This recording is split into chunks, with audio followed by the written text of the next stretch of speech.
Once upon a time, there was a little boy called Howard who loved writing stories. Little Howard dreamed of being a writer, and so he sat and wrote every night. But everything he wrote was fucking shite, yeah. Wubba-dubba-doo, wubba-dubba-doo. Worst writer in the world, worst writer in the world, worst writer in the world, worst writer in the world. He's a stupid, suck-ass, rubbish writer. Welcome to the worst writer in the world with me, Rufus, and he's got a pen and he's not afraid to use it. It's Howard Long! Yes. Thank you to the British Comedy Guide for hosting this show. Thanks to all of our lovely patrons on Patreon for supporting this show. Woo. And thanks to you for listening. And that's it. And just kind of stopping and feeling like that's enough. So this is part two and final of the plot so far. Worst writer in the world, the plot so far. And I'm sure you remember, last week we heard the beginning of the story of Howard and his writing career. We heard about some of the things that he wrote. We heard about his twin sister, Rapunzel, and how she died of window disease. Oh. And we heard about Howard going to the pictures and seeing a film about humanoid mole people, and then going home to Eric Jenkins' house and finding that humanoid mole people are real and had murdered Eric Jenkins' wife, and then Howard got arrested for the murder, even though it wasn't him. I knew I should have gone and seen Biggles.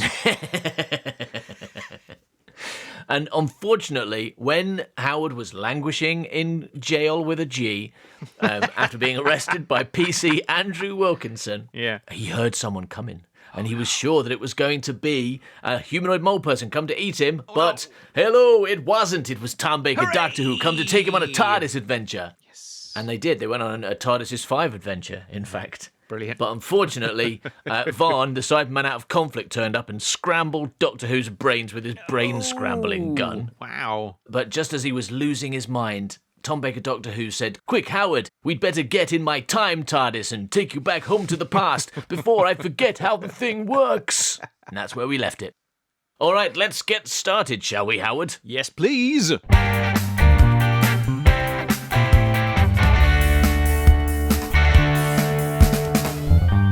Cut to several thousand years earlier. Ooh. Right, is everyone here? I'd better do a quick roll call to check. Sir Lawrence Talltree cleared his throat and tried not to think about horses. Riverend Philip. Hello. Here with a bum full of sausages, Sir Lawrence. Reverend Error. Here, definitely not Satan or the Cyberlord in disguise. Reverend. I'll make a note of that. Definitely not Satan. Okay. Timkins Ferranta 2. Aaron Rathurst, sir. Good. Ajax the Bloody Massive Smith. I'm here, said a muffled voice. Where? I can't see you.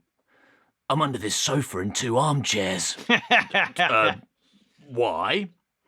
Well, I put a T-shirt on, but my arms are so big and marrowy that they turned the T-shirt into a 3-piece suite. Right.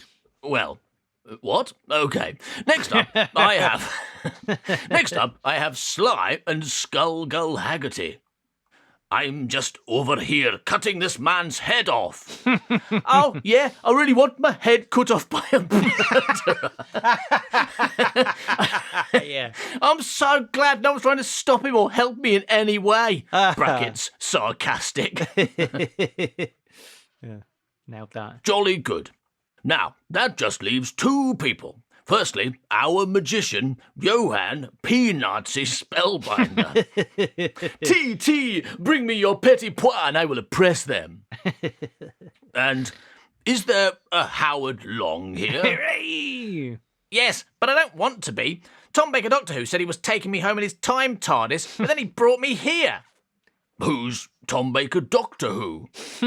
He's calling himself Johann P-Nazi Spellbinder now for some reason. P-Nazi! I don't even know what you're all doing here.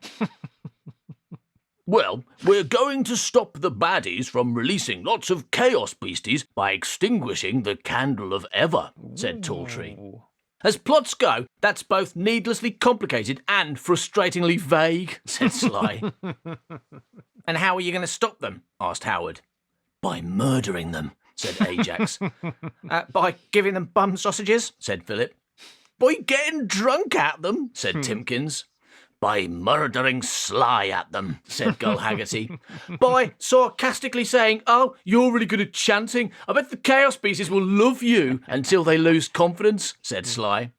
by giving blowjobs to their horses, said Talltree.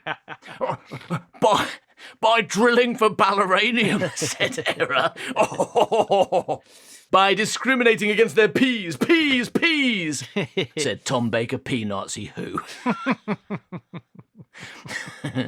Caw, said Thing, causing a 10 to go up. Right, said Howard. This is stupid. Does anyone know how I can get home? Suddenly, there was a wheezing, groaning sound. The TARDIS arrived and out come Doctor Who. Hello, it's me, Sylvester McCoy Doctor Who, Hooray! said Sylvester McCoy Doctor Who. Do you mind if I borrow Howard for a wee TARDIS adventure?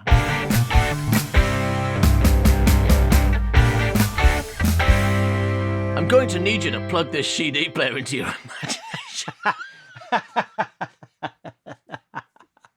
That's the real line. That's a real thing.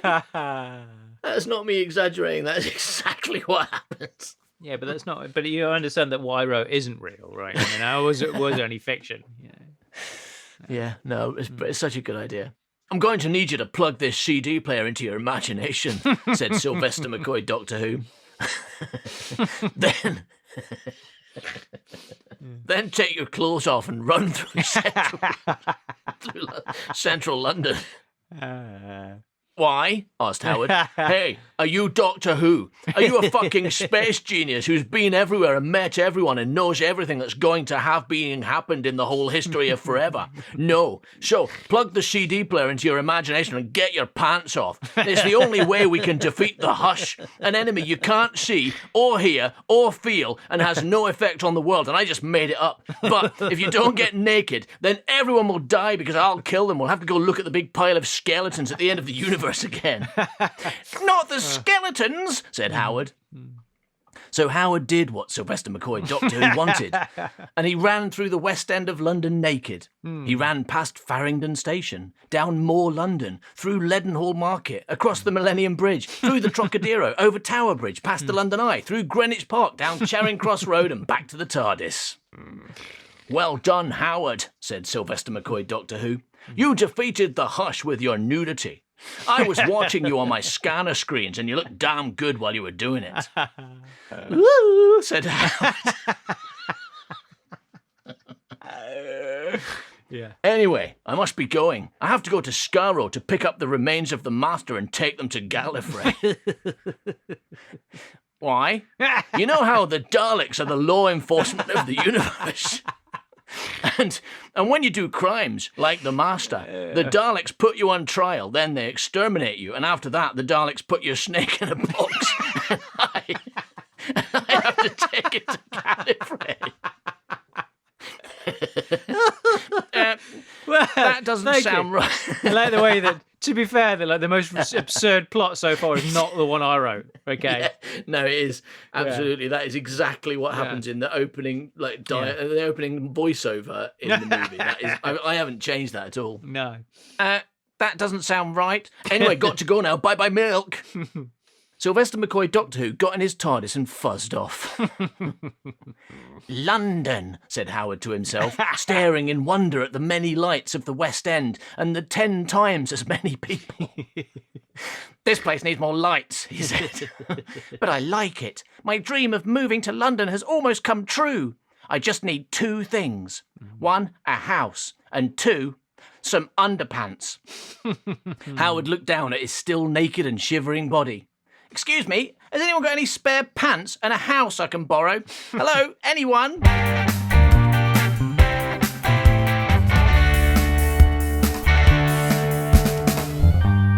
The Secret Diary of Howard Long, aged 18 and 4/63. Brilliant. Dear Diary, I have been living in London for some time now. London, land of my dreams, where the streets are paved with nachos and nut things in chocolate stuff. Unfortunately, I am super poor. I can't even afford Tesco beans. I've got quick-save 9p beans in my cupboard. Mr. Cotton would be so ashamed. On the bright side, loads of companies gave me credit cards so I could buy expensive London stuff like food and rent. On the downside, they want me to pay the money back, selfish bastards. So I've been trying to find a way to make money without having to get a job filing for Daleks. My first plan was to become a criminal. So I made a list of crimes and decided my best bet was burglary. But I accidentally burgled my own house. So now I've got no TV. Although I do know a guy with a TV for sale, so I guess I'll buy that. My second plan was to win the pools. And it worked. The first time I played, I won £1 million. Hey. But then this old man stole the pools letter from me, so I locked him in a room. But the maid let him out, and, well, I don't really understand what happened, but I didn't have my pools money anymore. My next plan was to get my uncle to win the pools, and that worked too. And he said I could have some if I made it to his house next door before midday on the following Monday. Which was still 6 days away. So I cleverly left my house 8 seconds before midday on Monday and somehow missed the appointment and my dog died in a swamp. So that plan was a bust too. Next up, I decided to get a rich woman to give me her doll's necklace so I could sell it. But then I realised that plan made no sense and so I didn't do it. Instead, I decided to get a job. That's right, listener, I got a job. As a teacher, an English teacher, like my hero, Mr. Cotton. Hey. And now I'm giving people 19 out of 20 and calling them poor, fat and stupid. Unfortunately, during my first week, we all went on a school boat trip to Madagascar and the boat sank. But we all made it to an island where 25 children and several teachers were murdered, eaten or disappeared in mysterious circumstances. And since I was the only adult to survive, everyone blamed me. And I got fined and had to go to jail for a while and maybe even have my brains tested. I realised that the best way to make money would be to get a rich girlfriend. So when I got out of jail with a G, I decided to start looking for one. First, I made a list of all the qualities a girl would need if she was going to qualify as my girlfriend. Number 1, extremely good looking with a great body. You know, like me. 2, not an idiot. You know, like me. 3, a good sense of humour. I plan to test this by telling them Lee Brumby's joke. What did Spider-Man say to the Hulk? You're a piece of milk. And if they laugh, they pass. Yes. Number 4, sexually open. Specifically, open to not having sex, because to be honest, that sounds icky. And number 5, must like watching Doctor Who and pretty much nothing else. I was great at dating, and in the next few months, I had 10 girlfriends. Wow. Unfortunately, none of them worked out for reasons that were not my fault at all. The first 2 girlfriends went into a very dangerous butcher shop, brackets T.S. Blaw's, and got murdered. 2 went for a swim in the Thames and drowned. Oh, no. One of them went to a barbecue and liked it so much she stayed there. 1 got kidnapped by a tramp. 2 went into a poultry house and are still there trying to work out what it is. 1 got in Squire Allen's car and he drove off. Which just left 1. Yeah.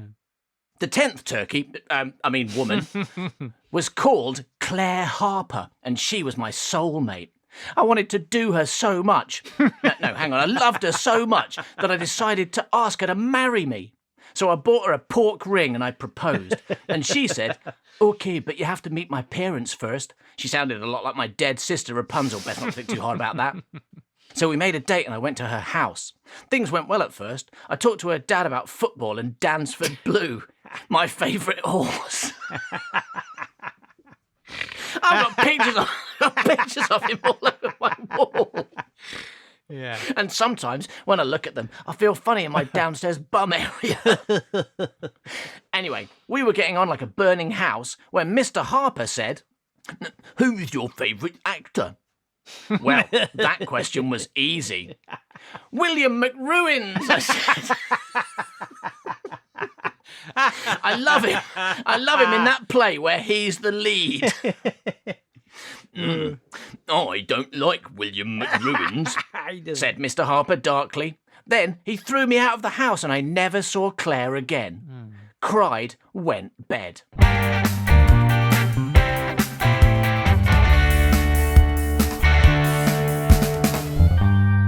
It was at this point that Howard realised that he didn't want to kiss girls because girls were disgusting. What Howard wanted to kiss was Doctor Who. So Howard went out to Blockbuster Video and bought a VHS tape of the brand new Doctor Who movie and watched with horror as Paul McGann Doctor Who kissed a woman. No, said Howard, feeling all his hopes and dreams shrivel away and die, and he didn't even get a new helmet out of it. There was only one thing to do. Howard needed to call his dad. Yes. Hello, Dad.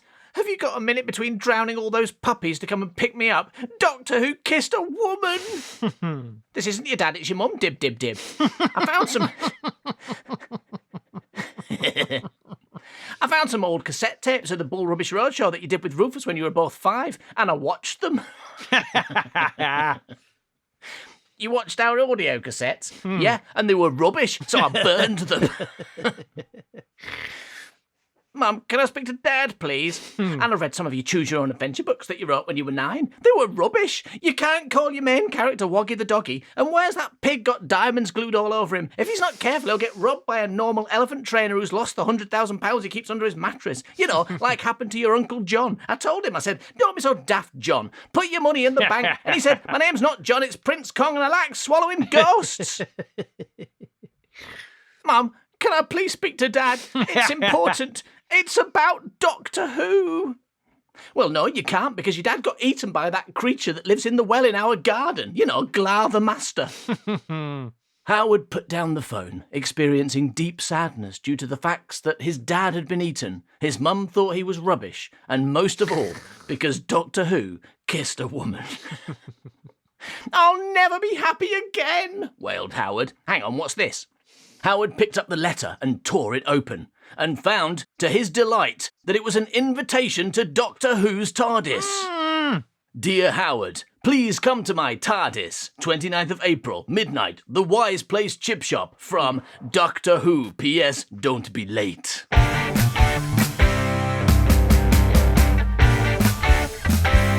When Howard arrived at the TARDIS, he found Doctor Who had been tied up by Daleks. But Howard was good at bricks. So he untied Doctor Who, then they collected some items which the Doctor put together with nails. OK, that's the Daleks defeated, said Tom Baker Doctor Who. And, by the way, Howard, I'm sorry for kissing that woman. I promise I'll never do it again. Ree. Howard didn't know that Doctor Who was lying, so he felt good. Women are awful, aren't they? Said Howard. Yes, and talking of evil women, I need your help again. Some evil women are trying to take over the world by starting a TV company. I'm not sure how it works, but I have a feeling it's going to involve me gluing myself to the ceiling. And I bet they have an area in their spaceship called Plant Zone. Do you want to have another TARDIS adventure with me? Howard thought about all the danger and difficulty they'd encountered last time. Yes, please, he said. Yes, okay, we'll go defeat those evil women, but first, I have to drop this wolf off on Gallifrey for some reason. It's because otherwise Blood Red's terror HUD will get me, said the wolf. Yeah. He sounds a lot like John Pertwee, don't you think? Said Doctor Who. He sounds like Claire Harper's dad, said Howard. Whatever you do, don't tell him what you think about William McRuins. And so Siege happened. But at the end, Doctor Who didn't want to bum Howard to try and repopulate the Earth because the show just wasn't gay enough yet. There's only one way to get Doctor Who to kiss me, thought Howard. I'll have to put a skirt on. So Howard put a skirt on and went around going, woo, woo. But Tom Baker Doctor Who was too repressed, so he dropped Howard in London and fuzzed off. London, neon, food smell, nachos and those nut things in chocolate stuff. The city that goes to bed at 11 o'clock, but until then, you can definitely get a Chinese man to bring you a pizza. Unfortunately, Tom Baker Doctor Who had dropped Howard off in the wrong time period again, and so Howard was homeless and penniless once more. Howard wandered the streets, getting increasingly drunk on the whiskey he always kept in his pocket, until he came to a welcoming mansion. Or was that a smansion? Howard knocked on the door. "Hello, yes," said the boho indie pillock who answered. "You sound like John Pertwee, and Claire's dad, and a wolf I just met," said Howard. "And my old friend Eric Jenkins, now I think about it." "I think I'd remember if I were any of those people," said the guitar-playing loser, who wouldn't because he had forget-me-not brain disorder. "I'm Will Fletcher. I'm staying in Bob's mansion while I write songs with Teddy Sharp." "Good songs?" "No, they're all called Bony Bony Dog Man, and every one of them is about having sex with a dog." "Perhaps I could help. I'm good at songs. Listen to this one. It's called I Lost My Dolly and Now I'm going to Puke Up." Howard pulled out his lute and began to tune it by humming. "Are you Bob's daughter, Annalisa?" asked Will, looking at the skirt that Howard was still wearing and jumping to quite the conclusion. "He said that you were quite quirky." Yes, that's right. Quirky Annalisa, that's me. Oh, Will, question. Why is it called a beef burger if it doesn't come from the German town of Beefburg?" Will stared at Howard with a frown. "The German town of Beefburg," Howard repeated. "You know, because hamburgers come from..." "Yes, I get it. I'm just not sure why you said it." "Because I'm quirky," said Howard. "Now, come on, let's go into my big smansion, get drunk and have sex until I forget that I'm in love with Doctor Who. Weep, wail, lament. Oh, hang on. Oh, that whiskey's starting to disagree with me." Howard balked straight into the bathroom and threw up. Then he turned around with a coy piece of carrot still on his lip and said, "Do you believe in love at first sight?" "I don't, because, the person might be really far away. And when you see them close up, they're ugly and so you don't love them."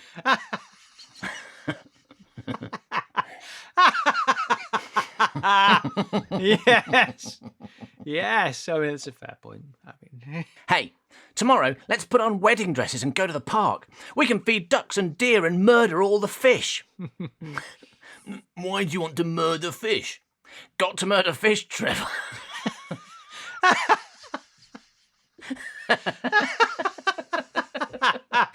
It's just there for no reason. Yeah, no, but I mean, to be fair, this episode's already gone too far after about 2 minutes, so it's fine. Yeah.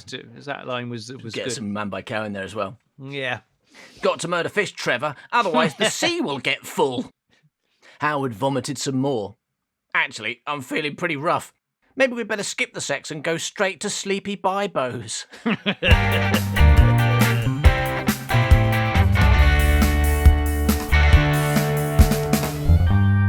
Howard and Will spent several steamy days of not quite having sex together. Then one day, Will forgot where he lived and simply didn't come back. "Ah, well, time to move on before Bob gets back and realises I'm not his daughter." Howard decided to get a job, and since he was enjoying wearing a skirt, he decided to get a job as a bar girl. A few weeks after he started, he was surprised when Will turned up and didn't appear to recognise him at all. "Hello, I'm Will something or other.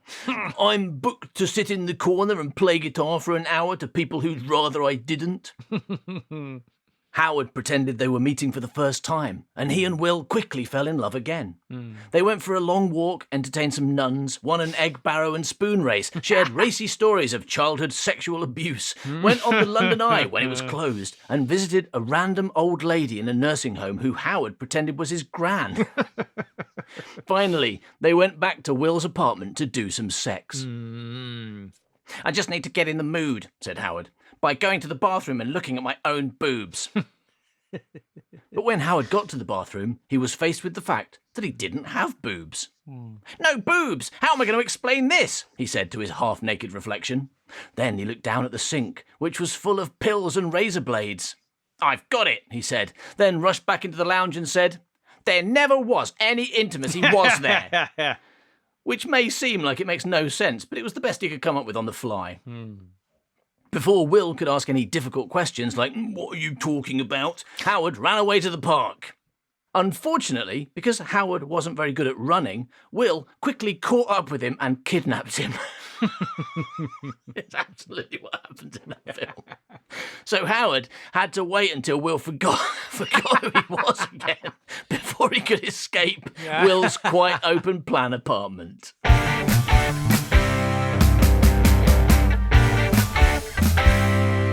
Howard walked home through the cold streets of London, trying to ignore the overpowering smell of nachos for which London is so rightly famous. It wasn't raining, thank goodness. It wasn't raining, thank goodness, but the wind was high and it was making Howard's hair overlap, which he hated. Oh. The elements, he shouted up at the sky. Why must I be tortured by the elements? As Howard yelled at the night sky, he noticed something odd about the moon. It was wrong. The moon was wrong. Instead of looking like a single plate, it was like a pile of plates. A sideways pile of plates hanging in the sky like some floating plates. The multiverse, said Howard, who had seen sci-fi movies. As he stared up at the sky, he thought he heard a sound and saw a shadow getting gradually larger. Howard saw it was a person falling towards him like Richard Pryor skiing off a building. The sound grew nearer and louder and clearer. Milk! A man hit the ground next to Howard, stood up and brushed down his black clothes. Hi, bloke, he said. I've just come from Bee World. Loads of bees, kids are slaves, it's a real downer. Rafe Dix, said Howard. Sure, but Rafe Dix from another universe. Tell me more about Bee World, said Howard. The B stands for bummer, said Rafe, because Bee World is a real bummer. The people in charge are this awful couple called Basilius and Penny Rex. Oh, no. He wears a mask and is a racist, and she likes blowing up children. Anyway, they split London in two, so the rich people are in the north with all the money and alcohol, and the poor people and slave children are in the south operating oil pumps and pissing out of the window. So, you've come here to escape, have you? Maybe get a job as a bus driver? No, I came here to find you. We need your help to bring equality to Bee World. How can I do that? By getting a job. Right. That's a big no from me. You'd be a hero. They'd build statues of you. Still no. The children would chant your name with joy. Don't care. Yeah. We'll give you loads of gold. I'll do it, said Howard Solo. But why me? What's so special about me? Is it because my penis is big and good? No. We want you to take the place of this bloke who works for Basilius Rex. And the thing is, you look just like him, said the man. Because, well, you are him, but from a different world, you know. A parallel of me. Exactly. So, will you do it? For loads of gold, yes, I will. Great, then grab this transporter. I'll take you to the train where we're meeting Dr. White.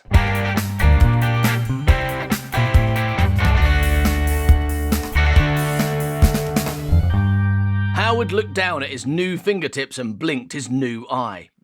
No one would ever know, said Dr. White, who was black, as long as they don't look too closely at the stitches, and as long as your fingertip doesn't fall off in a filing cabinet, and as long as you don't go around telling people just because they're a hot redhead with blue Smurf skin. Hang on a minute, said Howard. If I'm replacing a parallel of me, wouldn't he have identical fingertips and eyes? Oh, yes, his pinkies and peepers would be indistinguishable. Then why did you cut mine off and replace them with his? Dr. White shot a glance at Kafensi. Dr. White's favourite film is Minority Report, and he's always wanted to have a go, said Kafensi. I think it went well, said Dr. White. Hang on, your eye's fallen out. I'll just shove it back in. Hey, while you're here, Dr. White, can you do anything to stop my hair overlapping? I'm afraid not. Medical science still hasn't found a solution to the eternal problem of overlapping hair. All you can do is move to the Arctic where there's famously no wind. we need to get moving before the racist ticket inspector arrives, said Kafensi. Howard, are you ready to take over the life of this fella we killed? Kafensi nudged the skinny corpse on the train carriage floor with his foot. Howard was disturbed by how identical they were. Same lean body, same dark hair, same tobacco stains on their fingers. I was Brecht ready, said Howard. By the way, does he have the same name as me? No, he changed it. He named himself after his favourite pop star. So from now on, you'll have to call yourself Henry Rollins. Right. And what do you want me to do while I'm there? Break into Basilius Rex's file room and steal evidence of his crimes? Crime? No, we want you to locate a woman called Sally Edmead and have sex with her on the top floor. Why? You let me worry about the details. You just decide. Do, don't regret, and dick Sally Edmead.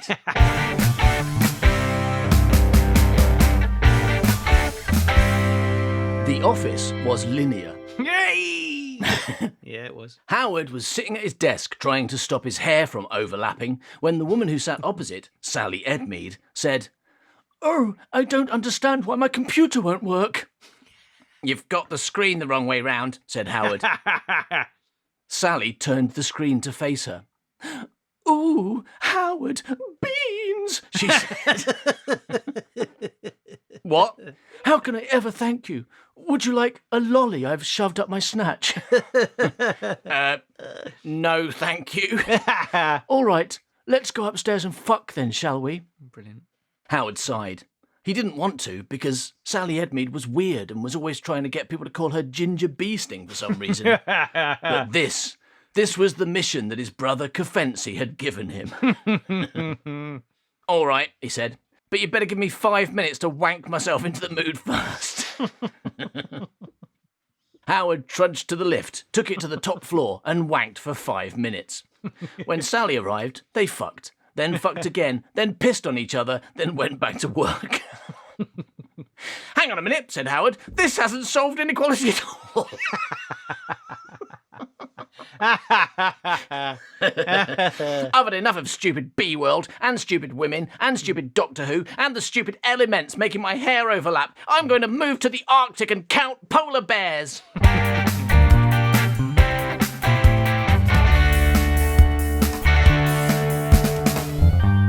So Howard moved to the Arctic, where he lived in a shed with Marcus Peabody, who was very bad at finding polar bears. One unlucky day, they got trapped in the shed by a box full of food, and Howard quickly went mad and ate Marcus's skeleton. Then he climbed out of a hole in the roof, having decided to go for a swim in freezing water. But just as he was about to jump into the fishing hole, he saw a figure walking towards him over the ice. And as it got closer, he thought he recognised the figure's gait. And that's not gate like Smith and the Gate.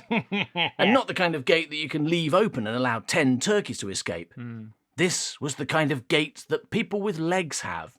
And Howard recognised the legs that were gating towards him through the snow and ice of the Arctic.